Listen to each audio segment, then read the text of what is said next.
Run তাড়া করার ক্ষেত্রে ভারত যেন একটু অন্যরকম অন্যান্য দলগুলির থেকে। আজকের এই জয় দিয়ে কিছুটা হলেও তারা 10 বছর আগের ওয়াংখেড়ের স্মৃতি ভুলতে চাইবে। 2016 সালে টি-20 ওয়ার্ল্ড কাপে ওয়াংখেড়ে ভারতের দেয়া 192 রান টপকে ক্যারিবিয়ানরা পৌঁছে গিয়েছিল সেমিফাইনালে। আজ ভারতই ইডেনের মাটিতে ক্যারিবিয়ানদের দেয়া 195 রানের বিশাল পাহাড় সমান রান টপকে গিয়ে তারা পৌঁছে গেল সেমিফাইনালে। আর আজকের এই জয়ের মধ্য দিয়ে তারা কিছুটা হলেও প্রতিশোধ নিল ক্যারিবিয়ানদের উপর। আজকের এই অলিখিত কোয়ার্টার ফাইনাল ম্যাচে তাদের জন্য ছিল ডিফেন্ডিং চ্যাম্পিয়নদের ট্রফি না জেতার চাপ, হোস্ট কান্ট্রি হিসেবে শিরোপা না জেতার চাপ, ঘরের মাঠে হেরে গিয়ে সেমিফাইনাল থেকে ছিটকে যাওয়ার চাপ তো ছিলই।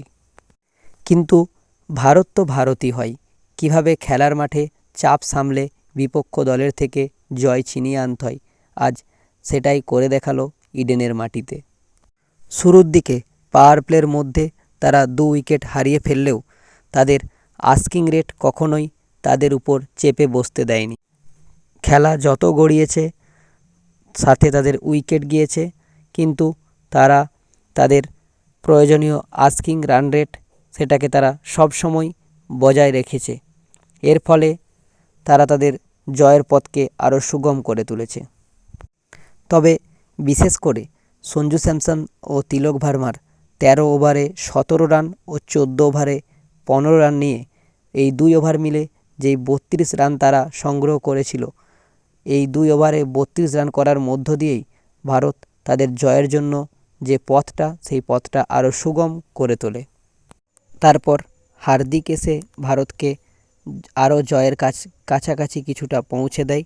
অবশেষে শিবম দুবেকে সাথে নিয়ে 4 বল হাতে থাকতেই বড় ছক্কা মধ্য দিয়ে সঞ্জু স্যামসন ভারতের জয় ছিনে নিল ক্যারিবিয়ানদের কাছ থেকে, সাথে ক্যারিবিয়ানদের ছিটকে দিল এইবারের বিশ্বকাপের আসর থেকে।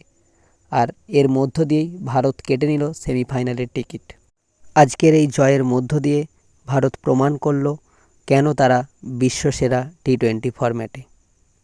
তবে এই বিশ্বকাপের যাত্রা ভারতের জন্য এখনও অনেকটাই বাকি।